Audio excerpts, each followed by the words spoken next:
है। तो क्वेश्चन कितने हो चुके हैं आपको पता है, उसके आगे का सीक्वेंस हम देखिए। क्वेश्चन देख सकते हैं 14th नंबर क्वेश्चन कह रहा है कि in an electrical circuit 3 incandescent bulb A B and C, ये बल्ब लगे हैं। आप रेटिंग बल्ब की रेटिंग दिया 40 watt, 60 watt and 100 watt respectively, connected in parallel, ठीक है, to an electric source, which of the following is likely to happen regarding their brightness. मतलब आपको मालूम है कि बल्ब लगे होते हैं 40 वाट, 60 वाट और 100 वाट के हैं। अब ये बल्ब आपको मालूम है कि 40 वाट का बल्ब, 60 वाट का बल्ब और 100 वाट का बल्ब पैरेलल में जुड़े हैं। पूछ रहा किसका ब्राइटनेस ज्यादा हो। इससे तो आपको इससे जानकारी होना चाहिए कि आपके घरों में इलेक्ट्रिक अप्लायंसेस जो होते हैं वो पैरेलल में जुड़े होते हैं। तो जो 40 वाट का बल्ब होता है, 60 वाट का बल्ब होता है, 100 वाट का हो, आप बिना देखे बता सकते हैं कि 100 वाट का बल्ब ज्यादा ब्राइट रहता है। क्लियर है? कंपेयर टू 60 या कंपेयर टू 40 जो भी है। अब देखो क्या यहाँ ऐसा कोई ऑप्शन दे रखा है, तो दिखा है कि brightness of all the bulbs will be same. ये तो किसी कंडीशन में संभव नहीं है। फिर कह रहा है brightness of A will be maximum. तो ए का देखो ध्यान से, ए का जो रेटिंग है 40 है, तो ये संभव नहीं है, असंभव है। फिर भी हम इसको एक डायग्राम के थ्रू एक्सप्लेन करते हैं। ध्यान दीजिए, क्वेश्चन तो रीड कर चुके होंगे, क्वेश्चन रीड कर लो और मैं इसको इरेज करता हूं क्योंकि मेरे पास जगह की नहीं कमी है। क्वेश्चन हम लोग समझ गए हैं। हाँ, इसका हम ऑप्शन ही डिलीट करते हैं और इसको कुछ ऐसे समझते हैं। जैसे मान लो कि ये एक बल्ब है, ठीक है, और इसी तरह से बेटा एक और बल्ब है, ठीक है, और ये मान लो एक और बल्ब है, जगह की कमी है तो इस तरह से हमको बनाना पड़ रहा है। अब इस बल्ब का नाम मान लो ए है, इसका बी है, इसका सी है। ए की ब्राइटनेस आपको याद करो शायद 40 था, इसका 60 है वाट में, ठीक है, वाट ब्राइटनेस नहीं पावर अच्छी है, और इसका पावर दिया है बोलो 100 वाट, ब्राइटनेस नहीं पावर दिया है। और इन तीनों को बेटा, इन तीनों को किसमें जोड़ दिया गया है? पैरेलल में। तो देखो पैरेलल की डेफिनेशन हम लोगों ने पीछे पढ़ा है, किसी को याद न हो तो जानकारी बता दे कि पैरेलल में बेटा ध्यान दो, जिस सोर्स से जुड़ा होता है तो करंट जब यहां से जाएगी, चाहे सोर्स से जैसे भी जाए, तो करंट 3 पार्ट में डिवाइड हो जाएगी, ठीक है। तो मतलब करंट तीनों में डिफरेंट डिफरेंट होगी। ऐसा कोई ऑप्शन दिया है? नहीं, ये तो कोई जरूरत नहीं।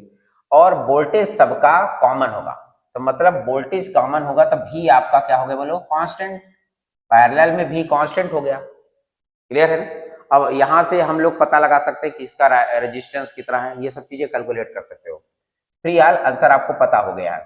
तो देखो हम लोगों को मालूम है कि P इक्वल टू होता है V²/R, है ना। पावर का फार्मूला हम लोग 3 दिन से पढ़ा रहे हैं। पहला P equal to V into I, दूसरा इसी में अगर I की वैल्यू रख दो, है ना, V/R, तो ये फार्मूला हो जाएगा। अगर V की वैल्यू रख दो IR, तो ये I²R हो जाएगा। फिर ये बहुत सारे फार्मूले होते हैं पावर का। तो कहोगे सर ये वाला फार्मूला क्यों नहीं लगा रहे? क्योंकि इसमें करंट जो है डिफरेंट है, तो करंट डिफरेंट होगा तो ये फार्मूला वैलिड नहीं है। और पावर यहाँ पर देखो निकालना है, तो वोल्टेज देखो तीनों का कॉमन है, पैरेलल में वोल्टेज कॉमन होता है, तो कॉमन होने के कारण ये वोल्टेज कॉमन आ गया। तो यानी यहाँ से कह सकते हो P का रिलेशन R से इनवर्सली हो गया। देखो V कांस्टेंट हो गया, तो P का रिलेशन R से इनवर्सली हो गया। मतलब जिसका रेजिस्टेंस ज्यादा होगा उसका पावर कम होगा, या जिसका पावर ज्यादा होगा। तो आप देखो ना बेटा, पावर C का देखो 100 वाट है, तो इसका मतलब इसका रेजिस्टेंस कम होगा। आई थिंक समझ गए ना? तो इसका मतलब है कि C बल्ब का पावर देख सकते हो 100 है वाट में, तो रेजिस्टेंस बेटा इसका बहुत कम होगा, मतलब लीस्ट होगा। क्लियर है? और जहां रेजिस्टेंस लीस्ट होता है वहां करंट ज्यादा फ्लो होती है। करंट क्या होती है? ज्यादा फ्लो होती है। तो जब जहां करंट बेटा मैक्सिमम होगी तो 101% ब्राइटनेस ज्यादा होगा, तो यानी सी का ब्राइटनेस सबसे ज्यादा होगा। क्लियर हो गया? अच्छा, सी का ब्राइटनेस तो ज्यादा हो गया, तो फिर मतलब बचा क्या? ऐसे बी का ब्राइटनेस थोड़ा कम होगा और ए का ब्राइटनेस सबसे कम होगा। देखो कोई ऐसा ऑप्शन दे रखा है, ये तो पहला इनकरेक्ट है। Brightness of A will be maximum, ये भी गलत हो गया। Brightness of bulb B will be more, B का ब्राइटनेस ए से ज्यादा है। हाँ, बी का ब्राइटनेस ए से तो ज्यादा है, ये तो सही है। अरे तो सी की तो चर्चा नहीं किया, करता है, ये तो करेक्ट हो गया, सी करेक्ट आंसर है। चलिए डी में देखो, ब्राइटनेस ऑफ सी, सी का ब्राइटनेस विल बी लेस। अरे नहीं भैया, सी का ब्राइटनेस तो सी का ही ब्राइटनेस सबसे मैक्सिमम है। फिर यार ये ऑप्शन गलत है, तो इसका मतलब है आंसर क्या है बोलो, सी। क्लियर है? नहीं, बहुत अच्छा क्वेश्चन था। सी का ब्राइटनेस सबसे ज्यादा, फिर बी का ब्राइटनेस, फिर ए का ब्राइटनेस, पर ऐसा ऑप्शन दिया नहीं। एनसीईआरटी वाले बहुत अच्छे क्वेश्चन बनाते हैं और आप सब रेडी रहिएगा। तो ठीक है बेटा, इसको हमारे पास जगह की कमी है, इसलिए बार बार इसको हम इरेज कर रहे हैं। आप क्वेश्चन समझ गए होंगे और समझिए, बार बार रफ पेन लेकर के बैठ जाया करिए। देखो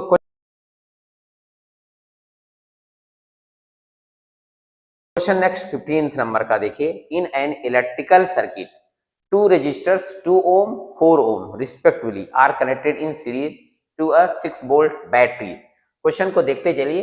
ये कह रहा है कि एक 2 ohm का रजिस्टर है, ठीक है, चलिए ठीक, बहुत अच्छी बात। फिर इसके बाद सीरीज बोल रहा है, तो सीरीज मतलब एंड टू एंड जोड़ दो, 4 ohm का रजिस्टर है और यहाँ पर बेटा एक 6 वोल्ट की बैटरी लगा दिया। चलिए बहुत बढ़िया, यानी ये 6 वोल्ट की बैटरी कनेक्ट कर दिया, तो यहां से करंट पास होगी, बहुत अच्छी बात है। तो heat dissipated by 4 ohm resistance. अच्छा, पूछ रहा है कि सिर्फ इससे कितना हीट डेवलप होगी, है ना, इससे नहीं पूछ रहा है, तो कोई बात नहीं बेटा, ध्यान से सुनिए आप सबको। सबसे first of all in this circuit we have to calculate total resistance and total current. Then formula आपके पास सीधा सीधा फार्मूला है, H is equal to I square R into T. तो कहोगे सर टाइम तो दिया नहीं है, कोई बात नहीं, ये दिया तो टाइम, टाइम दे रखा है, तो टाइम आ गया। रजिस्टर बोल रहा है 4 ओम, तो ये भी करेक्ट है, बस करंट नहीं मालूम है। तो करंट निकालने के लिए हमको टोटल रेजिस्टेंस चाहिए। तो पहले सीरीज का फार्मूला सबको मालूम है, सीरीज में रेजिस्टेंस का formula R1 plus R2 plus जितने भी हो सकते हैं। तो यहाँ पर देखो कितने हैं, 2 ही हैं, तो इसका मतलब है 2 + 4, तो इसका मतलब बेटा इसका रेजिस्टेंस कितना हो गया बोलो, 6 ओम। सीरीज में होने के कारण 6 ओम, मान लो इसका नाम दे दिया RS, ठीक है, सीरीज का पहचान है।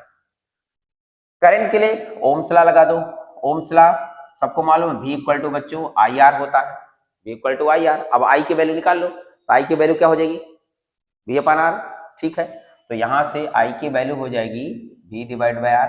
अब V की वैल्यू क्वेश्चन में देखो कितना है, ये क्या लिखा है, ठीक है, और फिर R कितना आया, ये भी ठीक है। अब देखो दोनों की वैल्यू पुट कर दिया, 30 कैंसिल हो गया, तो कितना मिल गया, ये आपको मालूम हो गया। क्लियर है? अब ये करंट मालूम हो गया, तो इस फार्मूले में पुट कर दो। तो चूंकि इंडिविजुअल पूछा 4 ओम का, तो नो प्रॉब्लम, करंट की वैल्यू हो गई 1 स्क्वायर में, आर की वैल्यू हो गई 4, सीरीज में है ना, टेंशन नहीं है, और करंट टाइम की वैल्यू दे दिया है 5।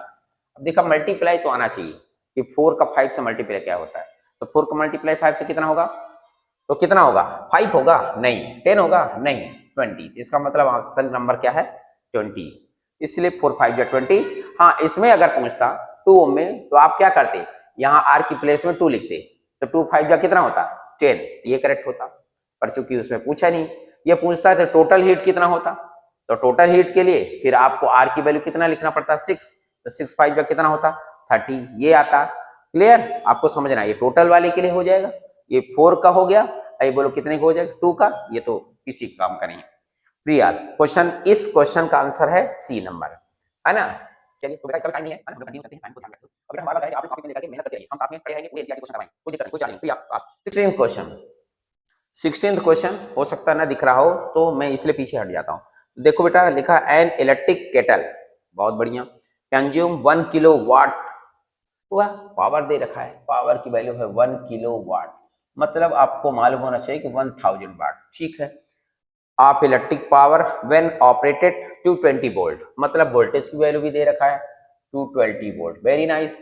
अ fuse wire of what rating must be used for it, तो फ्यूज वायर बेटा जितनी भी ये करंट होगी, अभी हम करंट निकालेंगे, अभी कुछ देर पहले बताए हैं कि पी का फार्मूला होता है V इंटू आई, एम राइट, बहुत सही। तो आई की वैल्यू क्या हो जाएगी सर, P/V, पी की वैल्यू बोलो कितना है, V की वैल्यू बोलो कितना है, एक 0 से 0 कैंसिल हो जाएगा, ठीक है।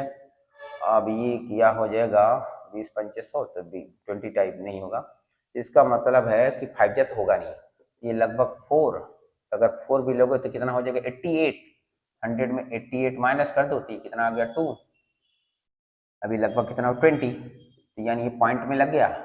अब कितना हो जाएगा, 22 पंचे 110, 5 जाएगा, ठीक है। तो मतलब ये 1 आएगा, फिर ये 10 आ जाएगा, फिर 100, तो फिर से वो रिपीट आता जाएगा, है ना। तो ये मतलब ये कंटिन्यू आएगा। पावर ये आपको मालूम है करंट दिया है, मतलब ये एम्पियर में आया।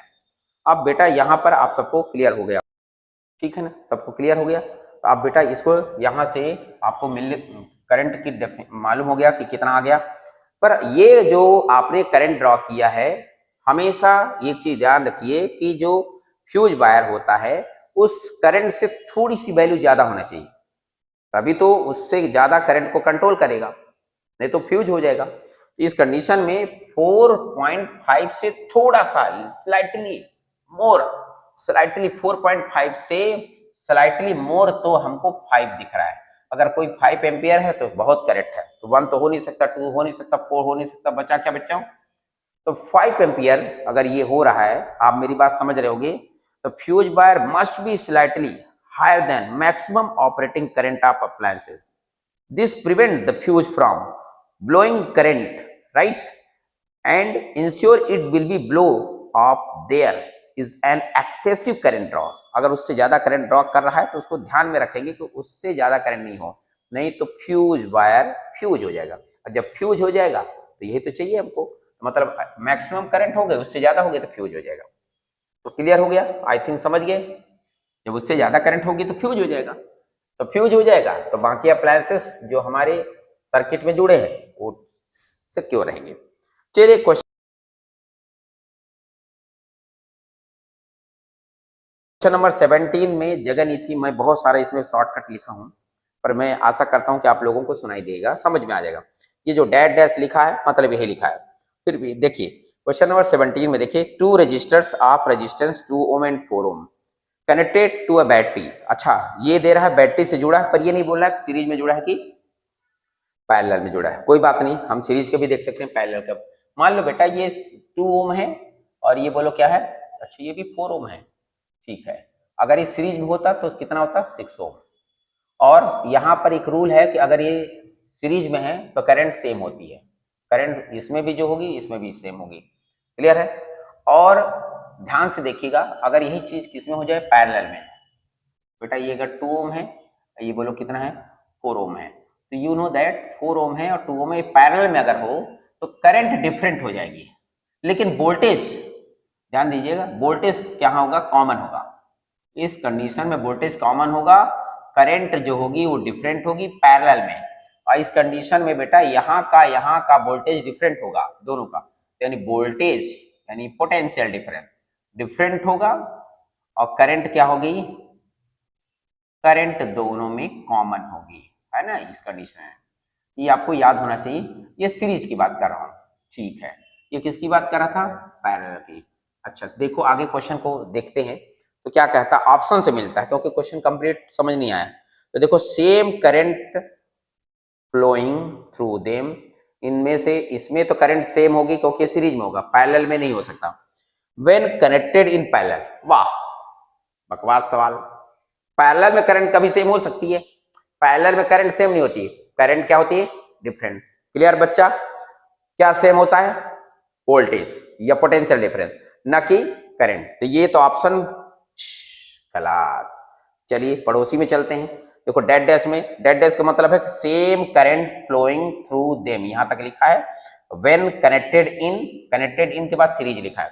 अरे ये तो बिना में क्या है, मतलब अगर सही एज किससे जुड़ जाए, सीरीज में, तो वोल्टेज डिफरेंट होता है, करंट क्या होती, सेम या कॉमन होती। इसका मतलब एक करेक्ट ऑप्शन है, बाकी को देखने की जरूरत नहीं है, फिर भी कहोगे तो देख लेता हूं। कह रहा है same potential difference across them, potential difference same हो सकता है, मतलब कॉमन हो तो पैरेलल हो। लेकिन ये देखो इधर देखो क्या दिखा है, मेरे को नहीं, या देखिए सीरीज नहीं, पैरेलल लिखा है, सीरीज तो पैरेलल होता तो ये करेक्ट होता। क्लियर, बहुत सही बहुत सही। यहां भी जगह नहीं थी तो मैंने क्या लिखा, डिफरेंट पोटेंशियल डिफरेंस सब कुछ डेड डैश करके इन पैरेलल। तो डिफरेंट पोटेंशियल डिफरेंस पैरेलल में होता है, तो पैरेलल में नहीं, देखो पैरेलल में पोटेंशियल डिफरेंस सेम नहीं होता, डिफरेंट नहीं होता, क्या होता है, कॉमन। मतलब ये भी इनकरेक्ट ये भी इनकरेक्ट, तो करेक्ट ऑप्शन क्या हो गया, कौन सा नंबर था, ये। तो आई थिंक समझ गए, और कोई डाउट्स हो तो बिल्कुल बोलिए, राइट है। टेक केयर बेटा, टेक केयर।